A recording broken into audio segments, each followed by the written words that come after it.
오늘 본문을 한번 볼까요? 하나씩 보겠습니다. 35절에 보니까 날이 새매 그랬어요. 밤사이에 참 무시무시한 일들이 일어났죠?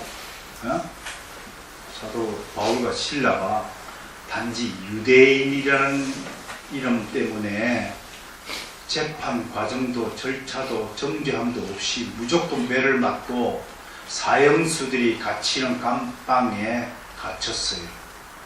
여러분들 같으면 요 정도 상태에 있으면 어떨까요? 아마 억울해서 이 손톱으로 감방 벽을 그냥 긁느라고 정신이 없지 않을까 싶은데, 이 또 성질머리가 또 고약한 사람은 그런 말 있잖아요. 지성질을 지가 못 이긴다.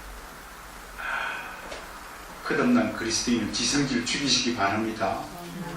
지성질대로 가면 지옥으로 동굴을 뚫는 거랑 마찬가지다. 하나님의 기지를 받으시기를 지금 축원합니다. 어떤 일이 나한테 일어나더라도 그것이 하나님이 일하시는 것이다. 이것이 하나님의 섭리다 라는 것을 믿으셔야 합니다. 세상 사람들은 뭐 이게 뭐고 도대체 왜 나한테 이런 일이 일어납니까? 호세아 선지자가 망대에 서가지고 하나님 어찌하여 악인들이 저렇게 잘 되고 하나님의 백성이 우리는 못됩니까? 쪼그라집니까? 하고 원통하게 물어도 하나님의 그 차원과 하나님의 생각과 하나님의 진리 수준에 우리는 이르지 못하는 것입니다. 여러분 잘났습니까? 우리가 뭐 잘났습니까? 우리가 알아봐야 얼마나 알까요? 우리가 하나님의 은혜를 이야기한들 조금이라도 몇 프로나 하나님의 은혜, 사랑, 공의를 알 수 있을까요? 우리가 정말 하나님의 마음을 알 수 있을까요? 정말 여러분들은 나를 지으신 그분에 대해서 진정으로 감사하고 있습니까? 내가 사형을 받아야 마땅한 죄인 중에 죄인임에도 불구하고 나를 형을 면제해주고 목숨을 구해준 것에 대해서 정말 감사하시냐 이겁니다. 억울하다. 감옥에 갇혔으니까 억울하다. 죄도 없는 나를 매맞게 하신 하나님께 혹시 원망하는 마음이 들지는 않는지요. 그러나 오늘 우리 본문에 등장하는 사도 바울과 실라 두 분은 그런 차원이 아니에요. 우리 같은 차원이 아니에요. 여기 성경 어디에 불평했다는 말이 단 한마디라도 기록이 되어 있습니까? 그저 하나님께 기도하고 찬양하니까 지진이 났어요. 옥문이 열렸어요. 죄수들도 얼마나 놀랐는지 한 사람도 감옥 밖으로 도망가는 자가 없어요. 그 죄수들 중에는 혹시 또 억울한 죄수가 없을까요? 이때다. 감옥 문이 열렸으면 도망가야 될 텐데 하나님의 권능에 사로잡혀서 한 사람도 감옥 바깥으로 도망가는 사람이 없었어요. 그것이 하룻밤 사이에 일어났던 일입니다. 그런데 날이 새매 오늘 본문의 이야기는 새벽이 밝아오며 아침이 시작된 것으로부터 시작이 되고 있어요. 상관들이 갑자기 마음을 바꾸어서 사도 바울과 실라를 풀어주라고 합니다. 관리들을 보냅니다. 관리가 간수에게 그대로 말을 전합니다. 간수가 바울과 실라에게 또 그대로 말을 전합니다. 그러면 어떻게 해야 되겠습니까? 나가야죠, 감옥에. 그런데 바울은 어떻게 반응하고 있습니까? 영어로는 no 그러고 있습니다. 이 사람들이 지들 마음대로 로마 시민인 우리를 재판 절차도 없이 가두어 놓고 이제 나가라고? 니들이 와서 직접 사과하고 우리를 에스코트 해라. 그랬더니 상관들이 깜짝 깜짝 놀래서 찾아와서 직접 찾아와서 came to라고 영어로 되어 있어요. 그리고 재미나는 여기 헬라어가 있는데요. 파레카레산이라는 단어를 썼어요. 찾아와서 어떻게 했냐면 이거를 영어로 어떻게 번역했냐면 beseech라는 단어를 썼어요. beseech. 이게 뭐냐면 싹싹 빌다 이런 뜻이에요. 싹싹 빌었어요. 그 헬라어로 발에 옆에 와서 가래쌍 무릎을 꿇고 애원하다, 용서를 구하다 이렇게 했어요. 로마 시민이라는 게 이렇게 무서운 거예요. 그리고 나서 하고 상관들이 와가지고 편히 가십시오 인사받고 나갔더라. 나가서 누구 집에 갔어요? 루디아 집으로 갔더라. 그게 오늘 이야기예요. 설교 끝? 얘기 다 됐어. 그런데 우린 여기서 세 가지 궁금한 점, 의문을 풀어야 돼요.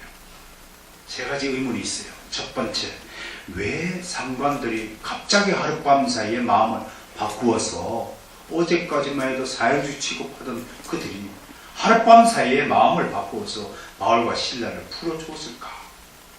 첫 번째 의문. 두 번째 의문은 왜 바울은 매를 맞기 전에 내가 로마 시민이다. 로마 시민권이라는 마패처럼 이렇게 나무 신분패가 있었거든요. 이걸 끄집어내서 탁 매를 안 맞았지 않았을까? 근데 왜 매 맞기 전에 사도 바울이 자신의 신분을 밝히지 않았을까 하는 의문이 두 번째입니다. 세 번째 의문은 아니 자기 신분을 숨기려면 끝까지 숨겨야지 이제는 실컷 하룻밤 자고 난 다음에 신분을 또 밝히고 있을까? 왜 그랬을까? 이 세 가지 의문이 오늘 우리가 풀어야 할 과제입니다. 그리고 그 다음에 일어난 결과가 뭐냐? 결론도 얘기하면 루디아 가정집에서 세워진 교회가 바로 빌립보 교회의 탄생이 일어났다고 오늘 성경은 기록하고 있는 것입니다. 자, 첫 번째 의문에 대해서 이야기해 보겠습니다. 사실 어제까지만 해도 상관들은 군중들이 막 들고 일어나니까 소요를 막기 위해서 이 두 사람을 무슨 매를 대고 치고 감옥에 넣었던 것이에요. 당장이라도 사형을 시킬 것 같이 그렇게 마음을 먹고 지하 감옥에 두 사들 발을 착고에 채워서 가둬두었어요. 그런 그들이 하룻밤 사이에 마음을 바꾼 것은 굉장히 이상한 일입니다. 먼저 칼빈 목사님의 해석을 전해드립니다. 이들은 전날에 빌립보 시민들이 소란을 일으키며 거의 폭동 수준에 이르자 이를 무마하기 위해서 일단은 바울과 실라를 매질하고 옥에 가뒀는데 뒤늦게 소란의 원인을 조사해 보니까 두 사도에게는 아무런 죄가 발견되지 않음을 알고 뒤늦게 날이 새자마자 바로 석방을 면했다고 합니다. 한마디로 상관들이 스스로 좀 성급했다라고 깨달았다고 하는 것입니다. 이런 실수의 원인에 대해서 칼빈 목사님이 특별하게 해석을 하고 있더라고요. 제가 소개해드리죠. 보통 권세가들이 유명하지 않은 사람을 다룰 때에 자기들이 잘못에도 불구하고 오히려 큰 소리로 자신의 잘못을 덮기 위해서 오히려 더 억세게 대할 수 있다는 것입니다. 그러니까 대충 무마하고 넘어가려는 습성을 가진다. 비양심가들이다. 그렇게 해석을 하는 것입니다. 어쨌든 이것은 하나님 앞에 만민이 공평하다는 것을 어기는 행위가 되겠죠. 그런데 이런 해석에 대해서 우리는 옳다 그르다 하는 차원이 아니라 조금 아쉽다 라는 생각을 가집니다. 그래서 35절에 나리세메라는 표현에 대해서 많은 신약학자들은 새로운 해석을 첨가하고 있습니다. 이게 날이라는 게 영어로 보니까 이렇게 되어 있어요. 영어로 이렇게 when it was daylight, daylight라고 번역을 하고 있어요. 이 헬라어로 말하면 포스테스 에메라스라는 것인데요.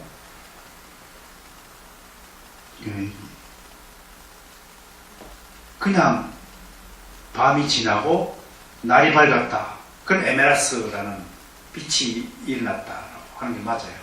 근데 오늘 성경 본문의 헬라어를 제가 보니까 데 게노메네스라고 기록되어 있더라고요.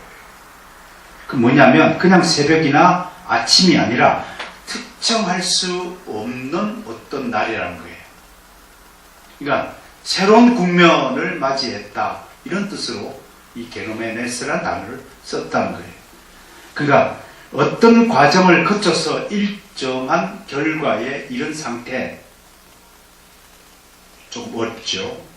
좀 더 쉽게 설명을 하면 그냥 새날이 밝았다는 단순한 의미가 아니라 하나님이 의도하시는 어떤 일들 중에 하나가 새롭게 형성이 되었다. 그 새로운 국면, 새로운 상황의 뜻으로 게노메네스라는 단어를 여기 썼다는 것입니다. 그냥 새벽, 아우게, 아침, 프로이 이런 헬라 단어가 쓰이지 않고 게노메네스라는 특별한 단어를 쓴 것으로 보아서 지난밤까지 일들이 지나가고 이제 새로운 차원의 하나님의 일들이 전개되어지고 있다라고 해석을 합니다. 그럼에도 불구하고 저는요, 오늘 상관들이 갑자기 마음을 바꾼 이유에 대해서 성경은 정확하게 얘기하지 않지만 우리는 이 본문의 행간을 통해서 어떤 사실을 충분히 추론할 수 있다는 것입니다. 성경이 분명히 말하지 않는 부분은 추론하고 유추하는 능력을 가져야 될 줄로 믿습니다. 이것이 제 말이 아니라 성경에 있기 때문에 제가 여러분에게 소개하는 것입니다. 누가 이 방식을 가장 즐겨 썼냐면 의사 누가가 누가복음과 사도행전을 기술할 때 이 방식을 또한 사용했다는 것을 보면 증명하고 있습니다. 누가복음 1장 3절을 가보시겠습니다.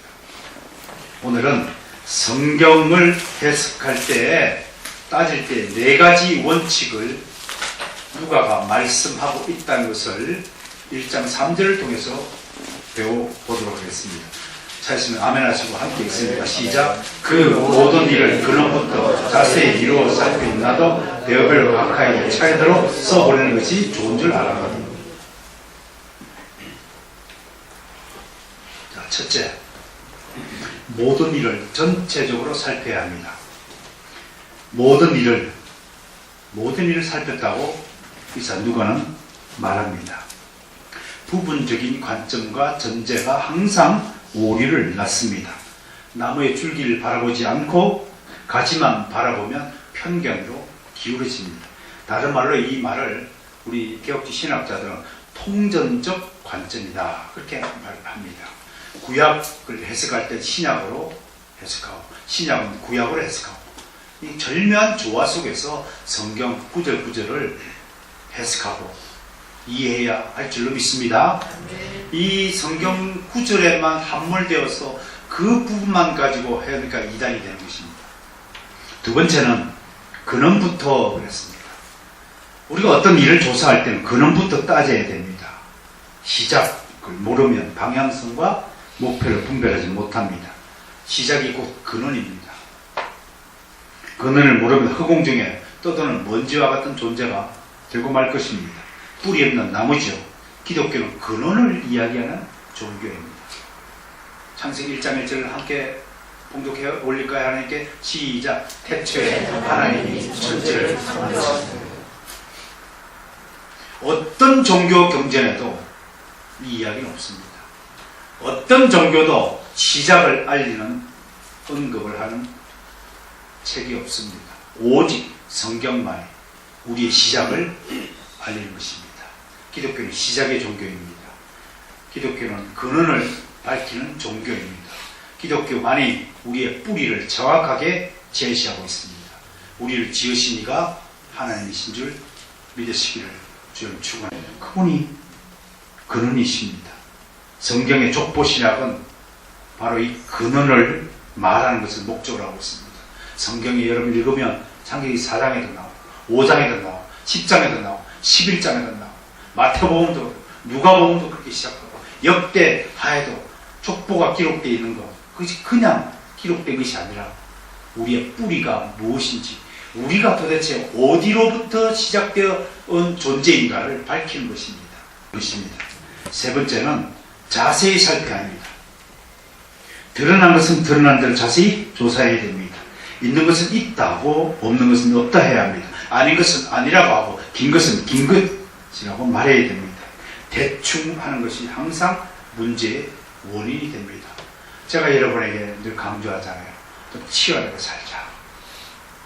뭘 위해 치열하다겠냐? 세상 사람들은 자기를 위해서 치열하게 살지요. 우리는 하나님을 위해서 치열하게 살아야 할 것입니다.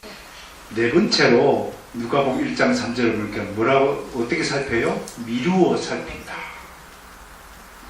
자세히 언급되지 않는 것은 미루어 살필 줄도 알아야 하는 것입니다. 믿습니까? 이걸 유추의 능력이라고 하는 거예요. 이것을 우리는 추론적 해석이라고 하는 거예요.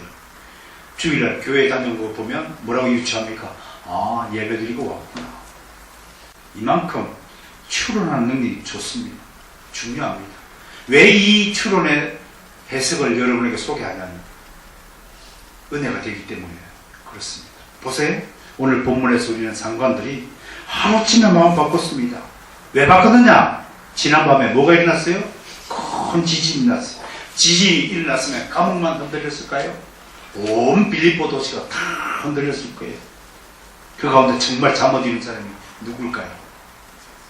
죄 없는 사람을 감옥에 가뒀으니 상관들이 마음이 편하겠습니까? 양심이라는 게 있잖아요. 양심 때문에 죄를 지으면 괴로운 것이에요.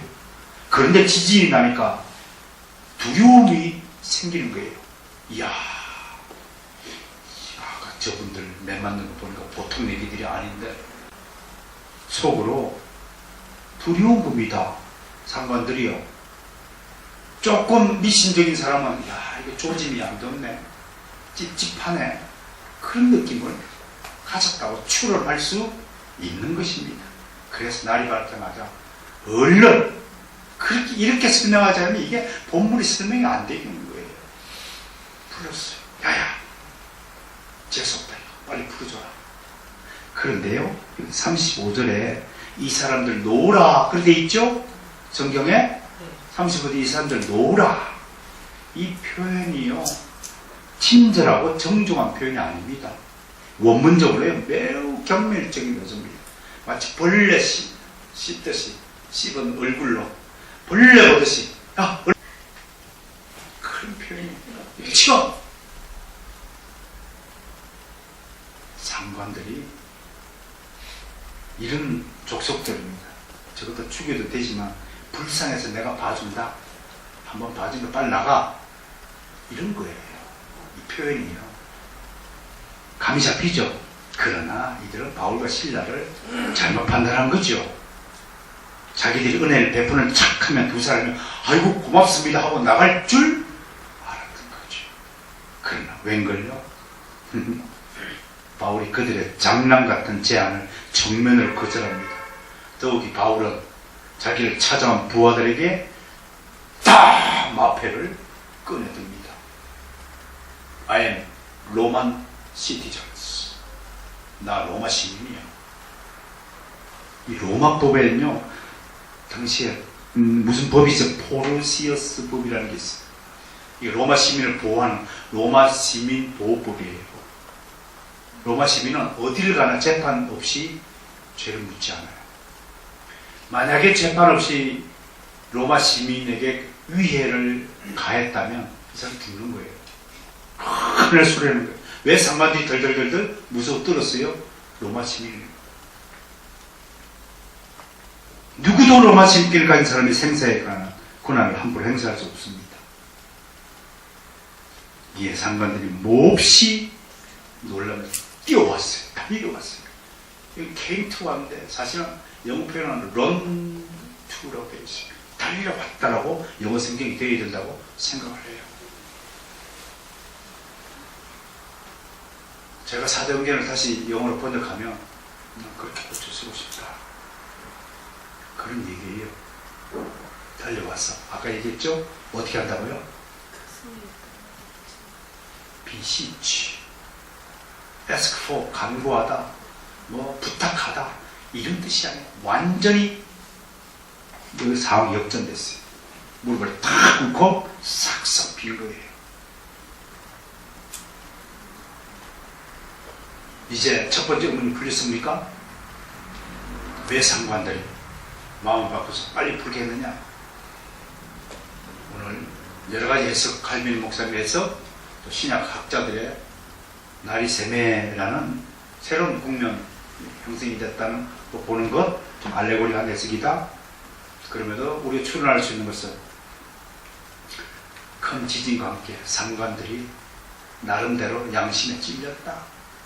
그럼에도 그 많은 태도를 버렸느냐? 그렇지 않더라. 세상 사람들이 대부분 이런 스타일이지 않을까 싶어요. 두 번째 의문 들어가겠습니다. 왜 바울이 매를 맞기 전에 자신의 신분을 밝히지 않느냐? 칼빈 목사님하고 F.F. 브루스라는 유명한 신약 성경 학자가 이렇게 얘기해요. 바울이 매를 맞기 전에 자기의 권리를 주장하지 않았던 것은 그 소란의 흥분 중에 무엇을 주장해도 인정받지 못했기 때문이다. 소란 중에서 아무리 내가 로마 시민이라 뜨더라도 별로 효력이 없었을 것으로 봅니다. 조금 아쉬워요. 3.1교회 송태근 목사 참 설교 잘하죠. 이분의 해석이 참 은혜롭습니다. 그때 바울이 자신의 신분을 밝혔다면 어떻게 되었을까요? 하고 거꾸로 되물으면서요, 그렇게 되었다면 유대인들이 가장 분노했을 것이다. 하나님이 사도 바울을 부르실 때 바울은 이방을 위한 나의 택한 그릇이다, 그렇게 불렀잖아요. 여기서 이방인뿐만 아니라 이방 지역에 흩어져 사는 디아스포라 유대인까지 다 포함해서 부르는 말이에요. 바울이 이방 지역에 복음을 전할 때 가는 곳마다 안식일마다 어디에 가서 복음을 전했어요? 유대인들이 모여있는 회당에 가서 했어요. 근데 자기 매막 싫으니까 난 유대인이 아니라 로마 시민이야 그러면 유대인들이 완전히 실망하고 돌아섰을 것이다, 그렇게 해석을 하는 거예요. 참 그럴듯한 해석이죠. 그래서 안 꺼냈다는 거예요. 앞으로 또 복음을 유대인들에게, 디아스포라 된 유대인들에게 복음을 전해야 되는데 지금 이 마패를 꺼내버리면 모든 것이 수포로 돌아간다는 거예요. 하나님 나라는 공동체를 위해서 내 개인이 희생해야 되겠다라는 것이 바울이 자기 신분을 감춰주된 이유라고 설명하는 것이에요. 마패를 꺼냈다면 쟤네들 우리하고 유대인 줄 알았더니 아니네, 쟤들 로마 시민이네. 앞으로 펼쳐질 전도사에게서 그들의 친구가 되어주고 같은 편이 되어줘야 할 유대인들이 등을 돌린다면 사도 바울의 선교 여행은 지속되지 못했을 것으로 봅니다. 은혜로운 해석이 아닙니까, 여러분? 우리는 이런 은혜로운 해석자의 도움을 충분히 받아야 한다고 생각합니다. 내 것만 중요한 게 아니거든요. 실력 있는 사람들은요, 항상 실력 있는 사람들의 조언과 충고를 거절하지 않습니다. 왜 바울은 세 번째 끝까지 자신의 신분을 숨기지 않고 지금 밝히고 있는가? 바울은 계속해서 빌립보에서 사역할 사람이 아닙니다. 잠깐 복음을 전하고 떠나야 합니다. 그렇죠? 중요한 것은 자신은 떠나지만 남은 성도들의 입장을 염두에 둬야 됩니다. 더 이상 빌립보 성도들이 자신처럼 억울한 일을 당하지 않게 하기 위해서는 이쯤에 있어서 무언가 조치를 취해야 되겠다고 판단하는 것입니다. 그래서 상관들에게 자, 아메오사, 출두요 드러낸 것입니다. 함부로 그리스도인을 급박하거나 핍박하지 말라는 경고입니다. 그리고 함께 바울은 감옥으로 찾아온 관리들에게 정색을 하고 강력한 이의를 제기합니다. 그게 참 실제의 기록이죠. 함께 읽어볼까요? 시작. 바울이 이르되 로마 사람은 우리를 죄도 정하지 아니하고 공중함수 때리고 옥에 가두었다. 이제는 가만히 내버하느냐? 아니라 그들이 친히 와서 우리를 데리고 나가야 하리라. 감히 너희가 하나님의 사도인 우리를 겁박하고 매를 댔다고? 이놈들아, 너희가 풀어준다고 내가 나가고 너희가 가둔다고 내가 나가는 사람이 아니야. 나의 주권은 오직 나의 하나님만이 가지는 거야. 풀어주시는 분도 하나님이시오, 가두시는 분도 하나님이시야. 그걸 지금 말하고 있는 거예요. 니까지 것들이 뭔데? 당장 와서 사과해. 그리고 앞으로 빌립보 도시에 남아있는 빌립보 교인들 함부로 너희들이 대하지 마라. 이분들은 하나님이 지키시는 분들이야. 이분들 잘못 건드리면 너희가 해가 당하는 거야. 내가 오히려 너희를 봐주는 거야. 이놈들아, 이 사람들 놓으라. 이놈들은 내가 너희들을 봐주는 거야. 그것이 오늘 세 번째 의문에 대한 답변이 될 것입니다. 사도 바울은 남겨질 교회와 성도들의 안위까지 생각하고 이때에 자신의 신분을 밝힌 것입니다. 여러분, 사도행전을 여행을 하면서 우리가 참 배워야 될 것이 너무 많이 있지 않습니까? 사도 바울의 말 한마디 하나하나, 행동거지 하나하나가 어떻게 하면 하나님의 섭리에 맞추어서 있는지 정말 묵상할 때마다, 연구할 때마다 깜짝깜짝 놀랄 수밖에 없습니다. 어쨌든 사도 바울은 이렇게 해서 빌라와 함께 추록을 합니다. 추록을 한 뒤에 어디로 갑니까? 40절에 보니까 감옥에서 난 바울과 실라가 루디아 집으로 들어갑니다. 바로 이 집이 빌립보 교회가 탄생한 곳입니다. 자, 그러면 마지막으로 오늘 우리가 살펴봐야 될 것은 이 빌립보 교회의 성도들은 누구냐라고 한번 봐야 됩니다. 먼저는 장소를 제공해준 루디아와 그 식솔들일 것입니다. 루디아는 돈 많은 이방 여자였어요. 하나님의 교회를 설립할 때 이와 같이 물질을 사용하십니다. 교회 세워야 되니까. 장소가 있어야 유대인들은 이방인하고 여자를 얼마나 천하게 봤습니까? 루디아는 이 조건을 모두 갖춘 인물이에요. 근데 하나님은 이 여자의 집에서 빌립보 교회를 세우셨다니까요. 세상들이 깔보고 천하게 여기는 이 사람. 그러니요, 여러분 조심해요. 사람 함부로 깔보고 무시하지 마세요. 천벌 받을 짓입니다. 두 번째로 성도의 그룹이 누구냐면 간수와 그 가족들입니다. 간수가 어느 나라 사람입니까? 로마의 장교입니다. 교회 안에는 이런 권세자도 함께 한 행적. 세 번째 그룹이 누굴까요? 빌립보 교회 창립 멤버들, 감옥 안에 있던 죄수들일 것입니다. 상당수 주님을 영접했다고 추론해야 할 것입니다. 얼마나 놀랐습니까? 생각해 보세요. 하나님의 기적을 현장에서 목격했잖아요. 여러분 그거 아세요? 바울이 다메섹 가는 도중에 예수님 영접했어요. 혼자 갔어요? 서너 사람이 같이 동행했어요. 바울은 검사였고 서너 사람은 경찰관이었죠. 체포영장 받아들고. 그분들은 어떻게 됐을까요? 성경은 기록되지 않지만 다른 기록에 의하면 그분들이 안디옥 교회의 집사들이 다 됐다고. 재밌죠? 사도 바울과 실라라는 하나님의 사람이 감옥에 갇히니까 하나님이 그냥 온 도시를 지진을 일으켜서 감옥문을 열고 있다는 것. 이걸 목격한 죄수들 중에 예수 안 믿으면 정말 강심장이에요.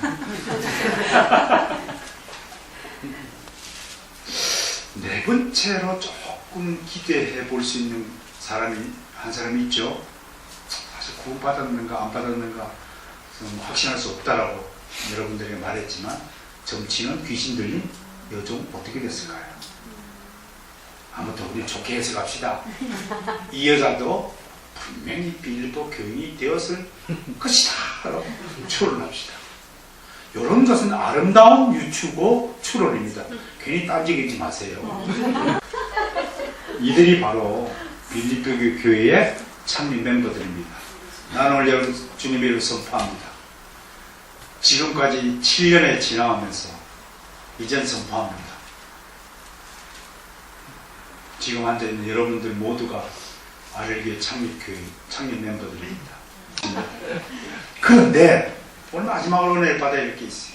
오늘 천천히 빌립보 교회인들의 그룹들이 몇 면을 들어보면 한 사람도 같은 종류끼리, 같은 레벨끼리, 같은 이념끼리 뭉쳐있지 않습니다. 교회라는 공동체는 이렇게 서로 함께 할 수 없는 구성원들이 그저 그리스도의 교회의 능력을 맛보고 하나가 된 것입니다. 이런 경험을 바탕으로 사도 바울은 훗날 고린도로 쓸 때 이렇게 말하죠. 헬라인이나 야만인이나 로마인이나 상전이나 종이나 그리스도 안에서 피로 가까워진 것. 사랑하는 성도 여러분, 여러분 한 사람 한 사람만 교회의 지체들입니다. 비록 나와 생각이 다르고 사는 방식이 다르고 성질이 다르고 일하는 방식이 달라 함께 하기가 힘들고 그래도 보고도 참고 인내하시고 그 사람도 똑같이 내 것은 똑같이 예수님의 보혈로 씻음받은 배출하는 것 잊지 마시길 바랍니다. 이것이 하나님의 뜻입니다. 함께 에베소서 1장 10절을 큰 소리를 낭독하면서 오늘 하나님의 말씀을 종료하겠습니다. 에베소서 1장 10절입니다.